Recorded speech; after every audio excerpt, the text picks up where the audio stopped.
घुमेको छैन कि म अलि टाढा टाढा पुगेँ पनि त्यही भएर यहाँ पनि जाने कोसिस गर्दैछु। यहाँ के छ कस्तो छ, यहाँबाट कता निस्किन्छ होइन।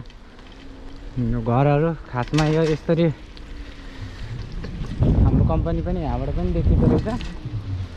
क्लियरली देखेको छैन होला किनकि मेरो क्यामेरा त्यति धेरै क्वालिटीको छैन। यो यो जालीमा धेरै थाप्थापेर बज्ने काम गर्छ। वा यहाँ चाहिँ रहेछ नि खतरा खतरा। यो बाँस होला सायद, यहाँभित्र देख्न सक्नुहुन्छ। यहाँ बाँस, यो बाँसै हो तर अर्कै हुँदो रहेछ यहाँको बाँस चाहिँ। नेपालतिर पाउने जस्तो बाँसहरू पाउँदैन।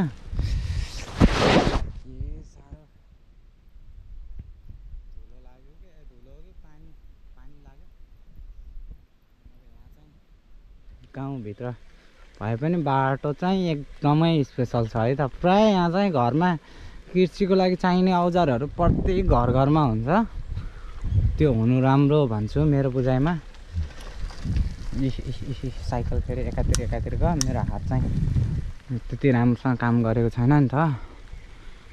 अब यो भिडियो पनि खासै राम्रो बनेको छैन किनकि यो मोबाइल हो कि यो भिडियो बनाउने चिज चाहिँ पानीले भिजेको छ। यो हाम्रै छिमेकी गाउँ हो यो पनि। यहाँ पनि जोस् पहिला पनि डुलिरहेको, फेरि डुलिरहेकै छु म चाहिँ। र अहिले चाहिँ धेरै नै चिसो भयो। म चाहिँ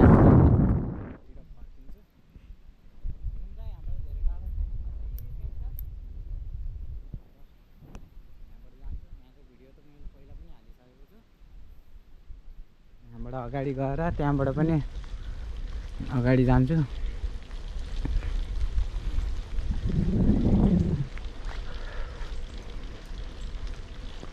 यहाँबाट उकालो चढ्ने भने पनि पुगिन्छ, यताबाट घुमेर जाने भने पनि पुगिन्छ। तर यो पानीले गर्दा मेरो भिडियो न क्वालिटीको होला जस्तो छ न मेरो घुमाइ देख्न सक्नुहुन्छ। यो चाहिँ यदि आगो लागि भयो भने यसरी बाटोघाटोमा प्रत्येक ठाउँमा हुन्छ क्या। यो विकास भनेको नै त्यही नै हो जस्तो लाग्छ मलाई चाहिँ। विकास हुनु आवश्यक छ। पुरा यहाँ चाहिँ पानी परेर पुरा खतम भएको छ। मेरो हात चाहिँ झर्ला जस्तो भएको छ। एकदमै चिसो भएर फेरि पानी नै पानी पर्छ।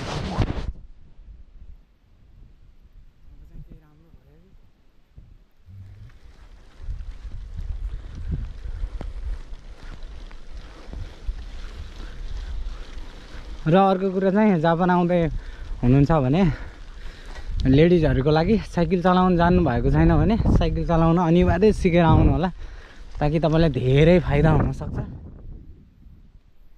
साइकलमा यात्रा धेरै गर्नुपर्छ नि त। हामी विदेशीहरूको लागि चाहिँ थियो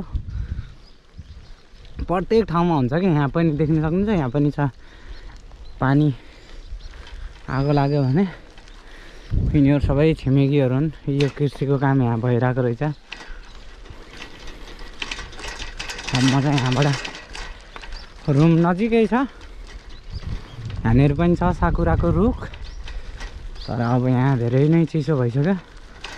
म चाहिँ जति सक्दो छिटो यहाँबाट जाने कोसिस गर्छु। धौ भयो क्या, के साह्रो धौ हुन्छ हो।